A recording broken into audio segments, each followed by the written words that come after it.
غریب ہونا ثواب نہیں ہے. سن لو اچھی طرح, جو ہاتھ پیر ہلا سکتا ہے اس کو دوسرے کی کمائی کھانا حرام. رسول اللہ کا یہ مزاج نہیں تھا. لو یعلم اللہ یعلم الناس ما فی المسئلہ ما مشا الیہا احد.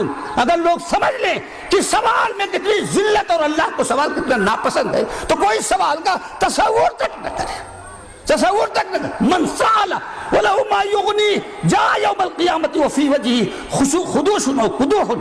اگر بے ضرورت کوئی سوال کرے گا, گھر میں کھانا ہے دوسرے کے سامنے, آپ نے دستے سوال دراز کیے تو قیامت کے دن آدمی آئے گا سوال کرنے والا گداگر, اس کے چہرے پہ گوشت نہیں ہوگا, جیسے ہڈی کی مادر ہوتی ہے اس طرح ذلیل ہوگا محشر میں اربوں انسانوں کے سامنے. حضرت کے سامنے ایک انصار میں سے تھے, مدینے کے رہنے والے, حضرت سے سوال کیا. حضرت کی طبیعت خط الرحمت عالم تھے, اپنے ایک امتی کا غریبی اور فقر دیکھ کر حضرت کی طبیعت پگھل گئی. آپ نے فرمایا اما فی بیت کا شیء, ارے تمہارے گھر میں کچھ نہیں ہے جو تم اس ذلت پہ آمادہ ہوئے سوال کر رہے ہیں؟ تو کہنے لگا اللہ کے رسول میرے یہاں کچھ نہیں. کہا کچھ ہے؟ کہا ہاں, حلسن نلبس بعدہ ونفس تو بعدہ وقاب نشرب فیہ, ایک پیالہ جسے پانی پی لیتے ہیں اور ایک چادر آدھی اوڑھ لیتے ہیں آدھی بچھا لیتے ہیں. کون سی چیز تھی گھر کے اندر؟ یہ کوئی چیز ہے معمولی سے معمولی فقیر کے, اس سے بڑا فرنیچر ہوتا ہے. لیکن رسول اللہ صلی اللہ علیہ وسلم کا مزاج اور اسلام کا مزاج دیکھ, فرمایا تمہارے گھر میں کوئی کہا کچھ نہیں ہے, ایک کمبل ہے آدھا بچھا لیتے آدھا اوڑھ لیتے, ایک پیالہ جسے پانی. فرمایا اتنی بہما لے کر آؤ. مسجد نبوی میں لے کر حضرت اپنے ہاتھ میں اعلان کیا من یشتری ھذین, ان دونوں کو کون خریدے گا, ہم بیچ رہے ہیں. تو حالانکہ وہ سب پھٹی پرانی چادر تھی, کوئی نہ لیتا, لیکن حضرت کے ہاتھ میں تھی تو قیمتی ہو گئی. تو ایک صاحب نے کہا انا آخذہما بدرہم, ہم 1 روپے میں لینے والے. حضرت نے فرمایا من یزید, 1 درہم سے زیادہ اور کون دے گا؟ تو دوسرے نے کہا انا آخذہما بدرہمین, ہم 2 روپے میں لینے کے لیے تیار ہیں. حضرت کے تکلف نہیں تھا, 2 روپے ٹھیک تھے. فرمایا لاؤ, 2 روپے لے لیا اور وہ دونوں چیزیں اس کو دے دی. حضرت نے فرمایا 1 روپے کا غلہ لے کر اپنے گھر والوں کو دے آؤ اور 1 روپے کی کلہاڑی میرے پاس لے کر آؤ. چنانچہ 1 روپے کا غلہ گھر دے آئے اور کلہاڑی لے کر آئے. حضرت نے ایک صحابی سے کہا, انہی سے کہا کہ یہ ببول ہے, اس کی لکڑی کاٹ کر لاؤ دستے کے لیے. چنانچہ لے کر آئے. مسجد نبوی میں امام الانبیاء نے اپنے ہاتھ سے اس میں دستہ نصب کیا, اپنے ہاتھ سے دستہ نصب کیا اور فرمایا کہ اذهب واحتطب ولا ارینک 15 یوما, جاؤ لکڑی کاٹو بیچو اور 15 دن تک دکھائی نہ دینا. اس حدیث کی تشریح کرتے ہوئے علماء نے لکھا ہے کہ مسجد نبوی میں اگر آتے تو حضرت کو دکھائی دیتے. اس کے معنی یہ ہے کہ بچوں کی کمائی کے لیے اور فقر و فاقے کو دور کرنے کے لیے اجازت ہے کہ تم کہیں بھی نماز پڑھ لو اپنے محلے کی مسجد میں, اور مسجد نبوی میں نہ آؤ جس میں 1 رکعت کا ثواب 1000 رکعتوں کے ثواب برابر ہے, وہاں نہ آؤ, اپنے بچوں کی فکر کرو. انہوں نے ایسے ہی کیا. 15 دن کے بعد آئے تو 10 روپے کمائے, 10 روپے کمائے, نئے کپڑے پہن کے آئے, چہرے کے اوپر تازگی تھی کہ وہ فخر فاقہ نہیں تھا, اور گھر میں غلہ اور کپڑے دے آئے. حضرت خوش ہو گئے, فرمایا یہ بہتر ہے یا گداگری بہتر ہے. تو یہ ہے اسلام کا مزاج. تو میں آپ سے بتاتا ہوں, غریب ہونا کار ثواب نہیں ہے. اللہ کسی کو غریب کر دے وہ اور بات ہے, لیکن اپنی کاہلی سے, اپنی آرام طلبی سے اور اپنی بیٹھ کر کھانے کی عادت سے توبہ کرو اور تہیا کر لو کہ باپ کی کمائی بھی ہم کو نہیں کھانا ہے, بیٹے کی بھی کمائی ہم کو نہیں. کاد الفقر ان یکون کفرا, غریبی کفر تک پہنچا دیتی ہے.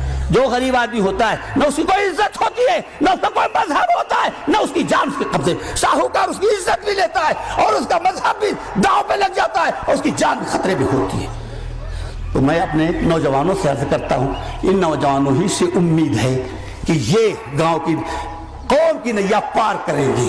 ہر شے کو مسلسل جنبش ہے دنیا میں, ہر چیز حرکت میں, چاہے سورج ہو چاہے چاند ہو چاہے کوئی چیز, ہر شے کو مسلسل جنبش ہے. راحت کا جہاں میں نام نہیں, ہر شے کو مسلسل جنبش ہے. اے نوجوانوں, تم بھی راحت اور آرام اختیار نہ کرو, ہر شے کو مسلسل جنبش ہے. راحت کا جہاں میں نام نہیں, اس عالم سعی و کوشش میں انسان کے لیے آرام نہیں. اگر ہمارے نوجوان تہیا کر لیں, اور جیسا کہ ہمارے مفتی صاحب نے رکھا ہے کہ تعلیم اور تربیت, کسی دانشمند سے پوچھا گیا تھا کہ سب سے بڑی نعمت اللہ کی کیا ہے, تو اس نے کہا سب سے بڑی نعمت اللہ کی عقل ہے, کیونکہ عقل سے دین اور دنیا دونوں کی سعادت حاصل ہوتی ہے. اس نے کہا اگر عقل نہ ہو تو کہا پھر علم و ہنر سب سے بہتر ہے. کہا اگر علم و ہنر نہ ہو تو کہا مال و دولت سب سے بہتر ہے، کہا اگر مال و دولت بھی نہ ہو تو کہا اس کے اوپر بجلی کا گرنا بہتر ہے، وہ زمین کا بوجھ ہے دنیا سے ختم ہو جائے تو اچھا ہے۔ کسی نے ایک مرد دانا سے پوچھا، کسی نے ایک مرد دانا سے پوچھا کہ نعمت ہے دنیا میں سب سے بڑی کیا ہے؟ کسی نے ایک مرد دانا، دانے کے معنی عقل مند، دانے کے معنی وہ اناج نہیں، کسی نے ایک مرد آج تو ہمارے نوجوان اردو بھی نہیں جانتے اسے بتانا پڑتا ہے، کسی نے ایک مرد دانا سے پوچھا کہ نعمت ہے دنیا میں سب سے بڑی کیا؟ کہا عقل جس سے ملے دین و دنیا، کہا گر نہ ہو اس سے انسان کو بہرا، کہا پھر اہم سب سے علم و ہنر ہے کہ جو باعث افتخار بشر ہے، کہا گر نہ ہو یہ بھی اس کو میسر، کہا مال و دولت ہے پھر سب سے بہتر، کہا در ہو یہ بھی اگر بند اس پر، کہا اس پر بجلی کا گرنا ہے بہتر، وہ ننگے بشر تاکہ ذلت سے چھوٹے، خلائق سب اس کی نحوست سے چھوٹے۔ اے میرے عزیزو کب غفلت سے باز آؤ گے؟ کب تمہاری آنکھیں کھلیں گی؟ یہ کانوں کی گھٹیاں کب نکالو گے؟ سنو، آنکھیں کھول کر دنیا میں رہو، تمہاری قوم پستی میں پہنچ چکی ہے۔ خدا کے واسطے تعلیم حاصل کرو، عقل سے کام لو، اللہ نے عقل دیا ہے، مال و دولت اکٹھا کرو، مال و دولت کے بغیر دنیا میں کوئی کام نہیں ہوتا ہے، مگر مال و دولت کو جیب میں رکھو، دل میں نہ رکھو۔ آنے کار عبدالشکور مولانا عبدالعزیز صاحب جانتے ہیں، آنے کار عبدالشکور مدراس جس وقت وہ مرا ہے 1/4 مدراس اس کا تھا، اتنا مالدار تھا آنے کار عبدالشکور، بہت سخی بھی تھا، اللہ کے راستے میں خرچ کرتا تھا۔ ان کا جب انتقال ہوا تو ایک بڑے عالم، بڑا آدمی تھا، تو اس نے بڑے عالم کو بلایا نماز جنازہ کے لیے۔ انہوں نے نماز جنازہ کے لیے جب آگے بڑھے تو انہوں نے فرمایا یہ اس شخص کا جنازہ ہے، یہ اس شخص کا جنازہ ہے کہ مال جس کی جیب میں رہتا تھا دل میں نہیں رہتا تھا۔ چیز دنیا از خدا غافل بودن، نئے قماش و نقرو فرزند زن، چاندی سونا تیوریاں بھرنا یہ دنیا داری نہیں ہے، دنیا کی محبت دل میں رکھنا دنیا داری ہے۔ حضرت عبدالرحمن ابن عوف بتایا کتنے اونٹ کو اشرفیوں سے بھرا ہوا ہے، کوئی کھجوروں سے بھرا ہوا ہے، آ رہے ہیں اور اعلیٰ درجے کے صحابی ہیں، رسول اللہ نے ان کے جیتے جی ان کی زندگی میں ان کو جنت کی بشارت دی اور وہ عشرہ مبشرہ میں تھے۔ عبدالرحمن بن عوف فی الجنہ، اور حضرت عمر نے 6 آدمیوں کی جو کمیٹی بنائی تھی خلافت کو طے کرنے کے لیے، ان میں ایک نام ان کا بھی تھا۔ اتنے اعلیٰ درجے کے انسان تھے اور اتنا پیسہ تھا، تو کیا پیسہ رکھنے سے دنیا دار ہوتا ہے؟ زمیندار بننے سے دنیا دار ہوتا ہے؟ کوٹھیاں بنانے سے دنیا دار ہوتا ہے؟ دنیا کی ضرورت پڑتی ہے، دنیا کی محبت اور دین کے تقاضے میں حائل ہو جائے دنیا، یہ ہے دنیا داری۔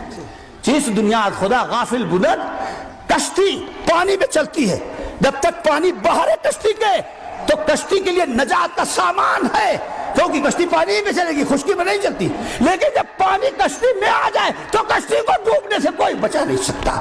اسی طرح سے مال جب باہر رہے جیب میں رہے تو کوئی حرج نہیں ہے، لیکن جب مال آپ کے دل میں آ جائے اور مال کی محبت کے لیے ماں کا حق نہ ادا کرو، باپ کا حق نہ ادا کرو، ملت کا حق ادا نہ کرو، قوم کا حق ادا نہ کرو، تو پھر یہ وہی ہے کہ کشتی میں پانی آ گیا ہے، اب کشتی کو ڈوبنے سے کوئی بچا نہیں، آپ کی آخرت برباد ہو جائے گی۔ آپ نے پیسے کو دانت سے پکڑ لیا، آپ نے پیسے کو اپنا ماتحت نہیں سمجھا، آپ نے پیسے کو اپنا مال نہیں سمجھا، بلکہ آپ پیسے کے غلام ہو گئے۔